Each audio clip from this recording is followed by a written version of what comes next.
بسم الله الرحمن الرحيم الذين آمنوا وهاجروا وجاهدوا في سبيل الله بأموالهم وأنفسهم أعظم درجة عند الله وأولئك هم الفائزون.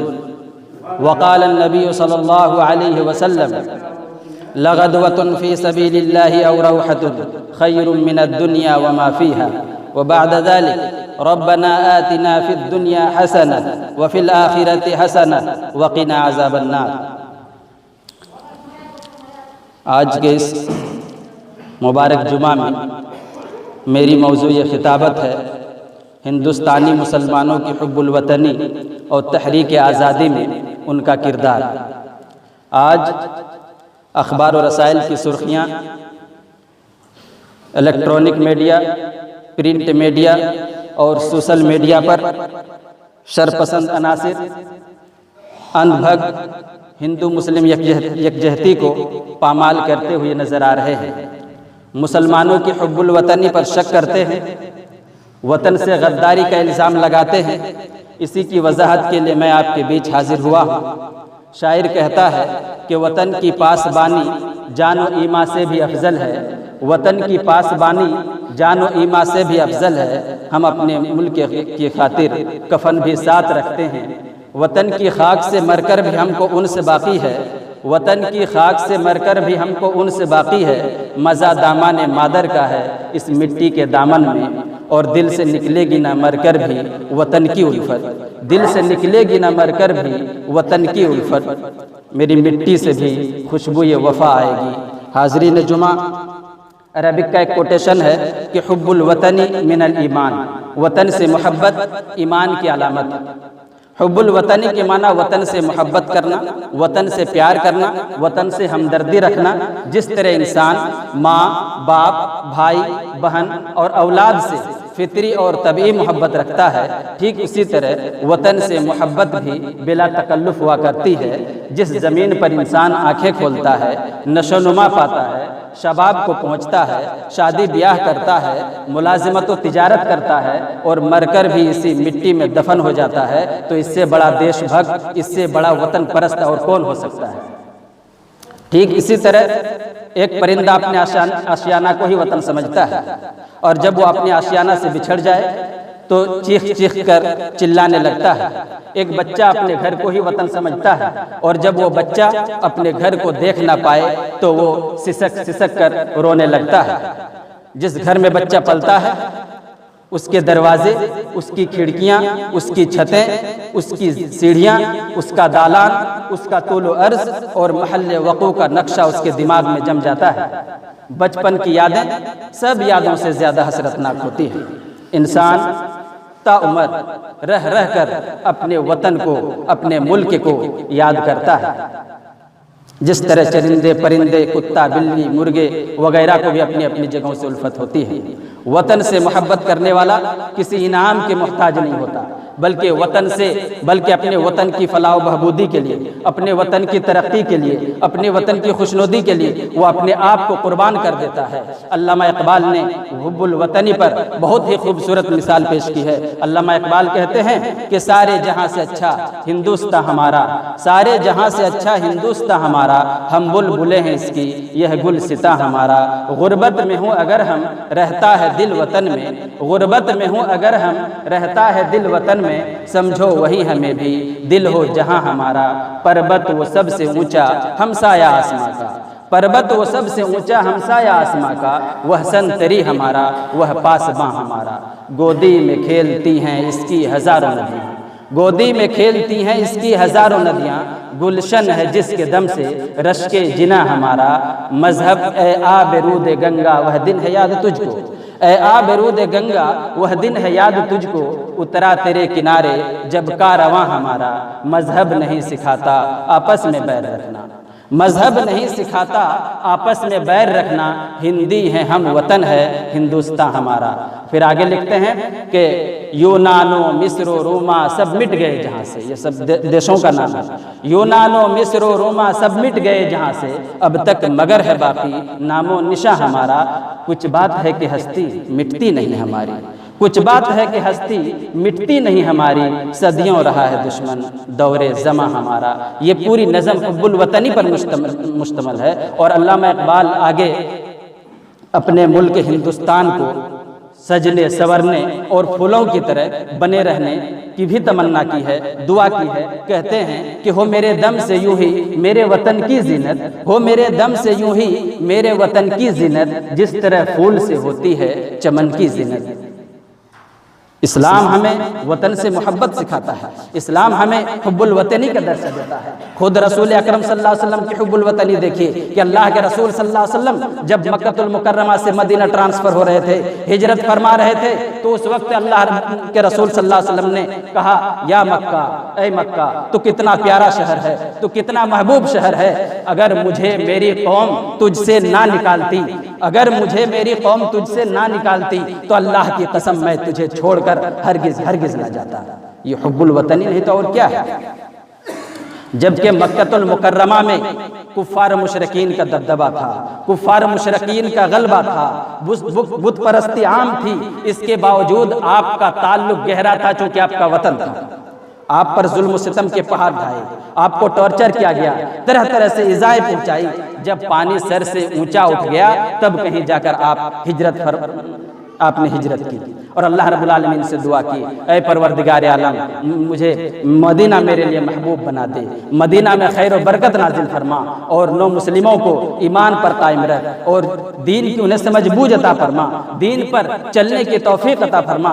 اللہ رب العالمین فرماتا ہے کہ الذین آمنوا وہاجروا وجاہدوا فی سبیل اللہ باموالہم وانفسہم اعظم درجۃ عند اللہ واولئک هم الفائزون، کہ وہ لوگ جو ایمان لائے اور ہجرت کی، اپنی جانوں اور مالوں کے ساتھ اللہ کے راستے میں جہاد کیا، اعظم درجۃ عند اللہ، تو اللہ کے نزدیک ان کا بلند مقام ہے، اللہ کے نزدیک ان کا بلند مرتبہ ہے، واولئک هم الفائزون، اور وہی لوگ کامیاب ہونے والے ہیں۔ پھر آگے فرماتا ہے کہ ربنا آتنا فی الدنیا حسنہ، کہ اللہ ہمیں دنیا میں بھلائی عطا فرما، O my Lord give us in this world that is which good is in the hereafter good and protect us وفی الآخرۃ حسنہ، اور ہمیں آخرت میں بھی بھلائی عطا فرما، وقنا عذاب النار from the punishment of the fire, جہنم کی عذاب سے بچا۔ جب اور یہ راوی حضرت انس بن مالک رضی اللہ تعالیٰ عنہ ہیں، کہتے ہیں کہ اللہ کے رسول صلی اللہ علیہ وسلم اس دعا کو کثرت سے پڑھا کرتے تھے، اور امت اسلامیہ کو بھی حکم دیا کہ وہ کثرت سے اس دعا کی ورد کیا کریں۔ آج ہم مسلمان ہیں، آج ہم مسلمان ہیں، لیکن آج ہم فرائض سے کوسوں دور ہیں، نماز اور تلاوت سے غافل ہیں، جبکہ اللہ رب العالمین نے یہ اعلان کر دیا ہے، اور آج ہماری یہ نوجوان دن رات انٹرنیٹ کی موج مستی میں گم ہیں، فرائض سے کوسوں دور ہیں، نماز روزے سے تلاوت سے غافل ہیں۔ اللہ رب العالمین نے یہ اعلان کر دیا ہے کہ نماز کسی بھی صورت میں معاف نہیں کی جائے گی۔ اللہ کے رسول صلی اللہ علیہ وسلم کو کہہ دیا کہ اللہ کے رسول صلی اللہ علیہ وسلم آپ امت اسلامیہ کو کہہ دیجئے کہ نماز نہ پڑھنے والے بخشے نہیں جائیں گے، نماز نہ پڑھنے والوں کو کی کوئی خیر نہیں ہوگی۔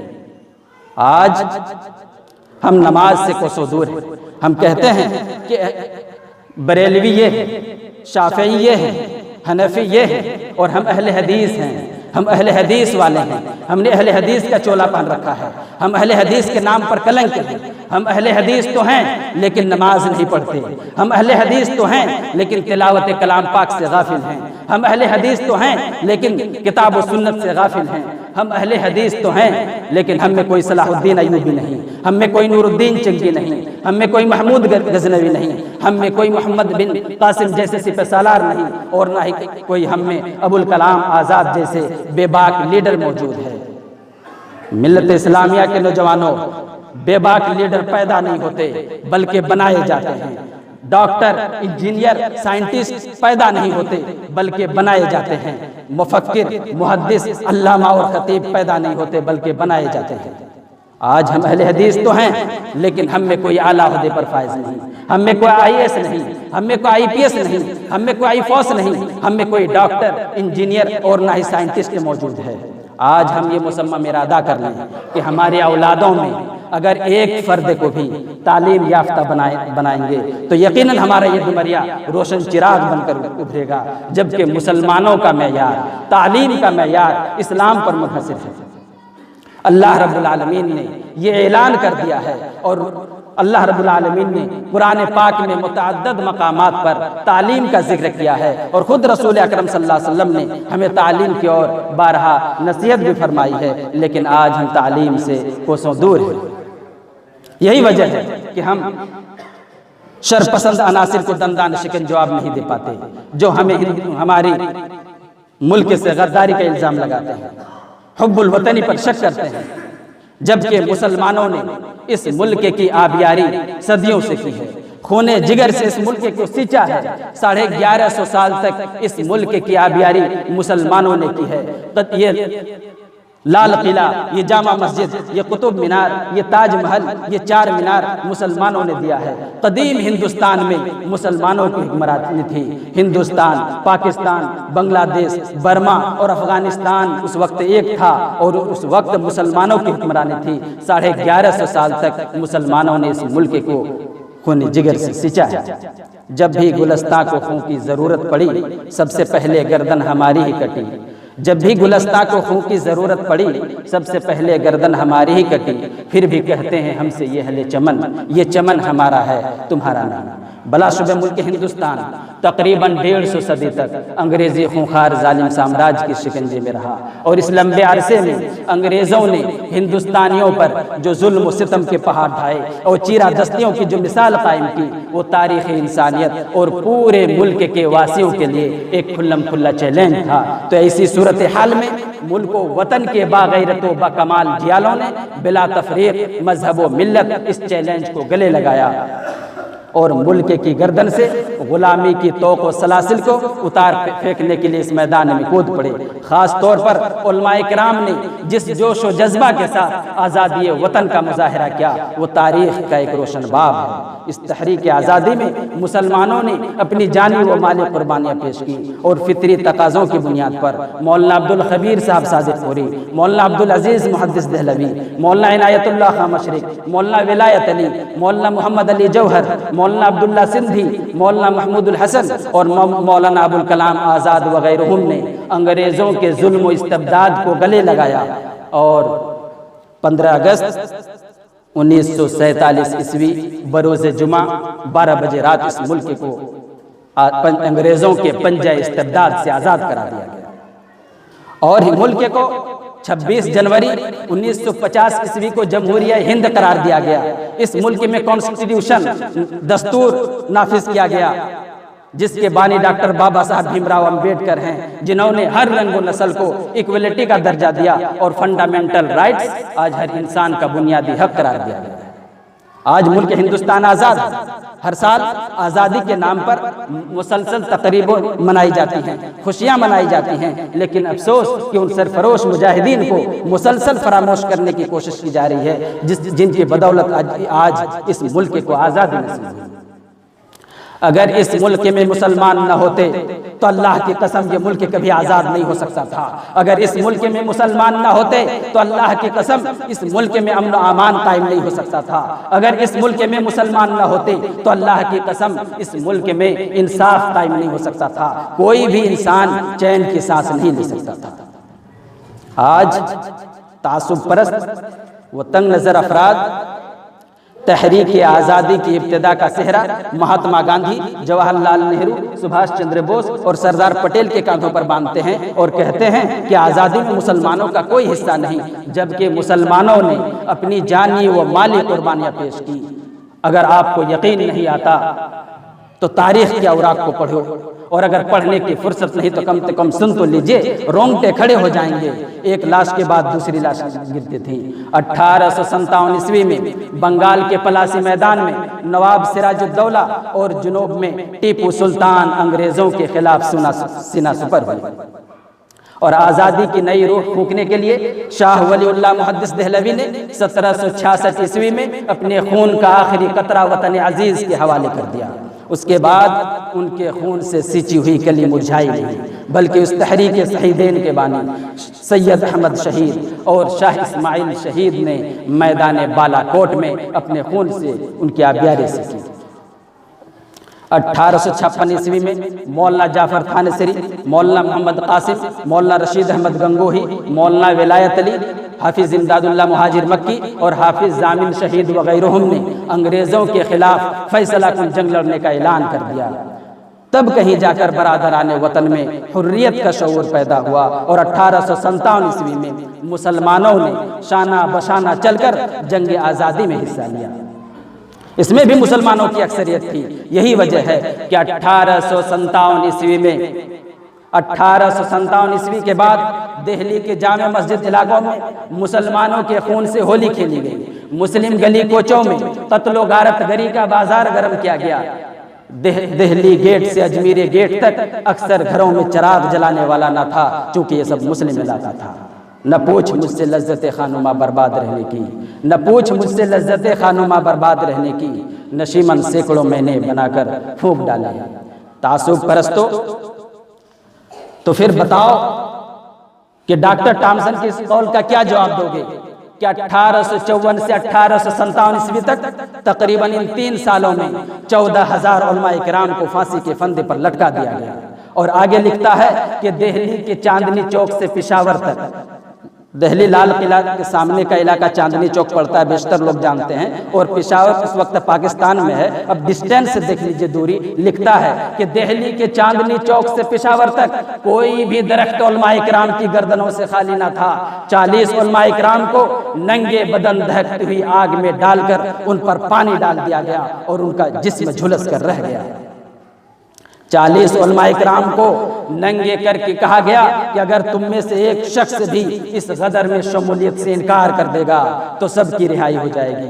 اس کے باوجود علماء کرام ٹل نہ سکتے تھے، جنگ سے لڑ جاتے تھے، ٹل نہ سکتے تھے، جنگ سے لڑ جاتے تھے۔ پاؤں شیروں کے بھی میدان سے اکھڑ جاتے تھے کہ حقیقی نمائندگی کی۔ سارے کے سارے علماء کرام آگ میں پک گئے، لیکن کوئی جھکنے والا نہیں تھا، کوئی ڈرنے والا نہیں تھا، کوئی بکنے والا نہیں تھا۔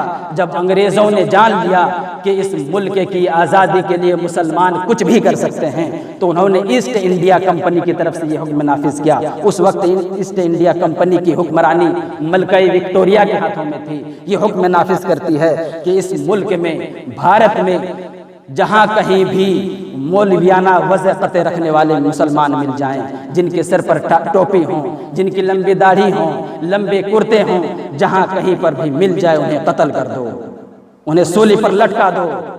یہ حکم نافذ ہوتا ہے۔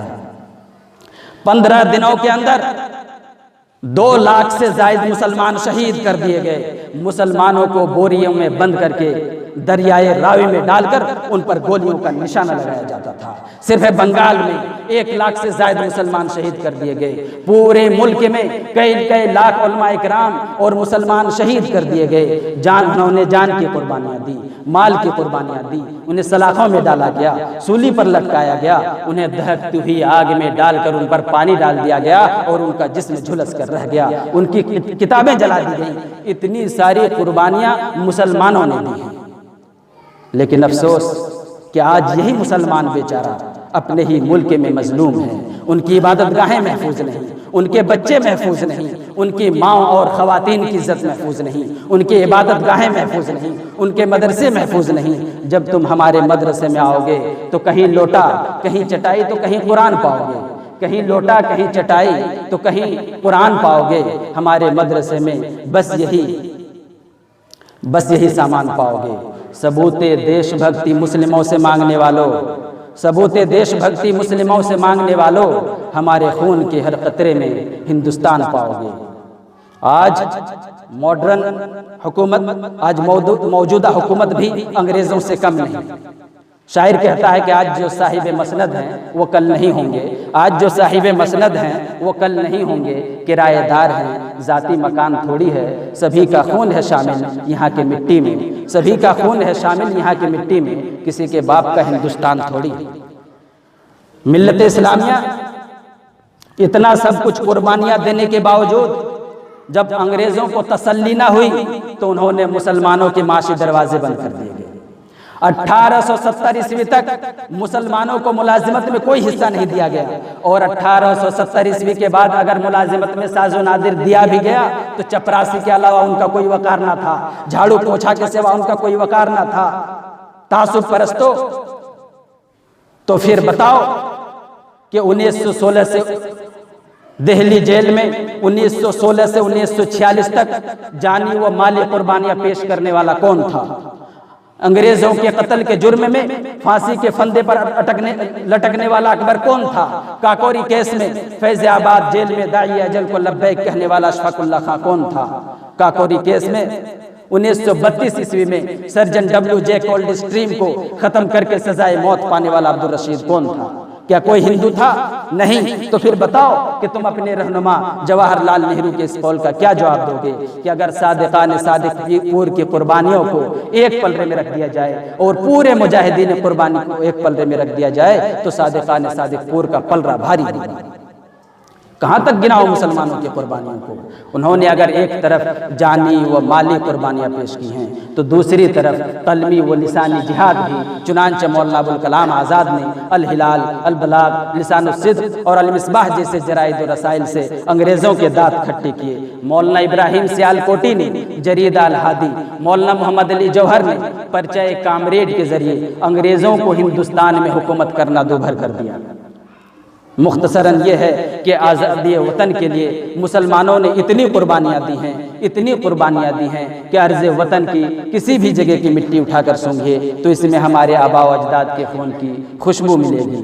ہمیں بھی یاد رکھنا جب لکھنا تاریخ گلشن کی کہ ہم نے بھی جلایا ہے چمن میں آشیاں اپنا، ہمارا خون بھی شامل ہے تیری گلستان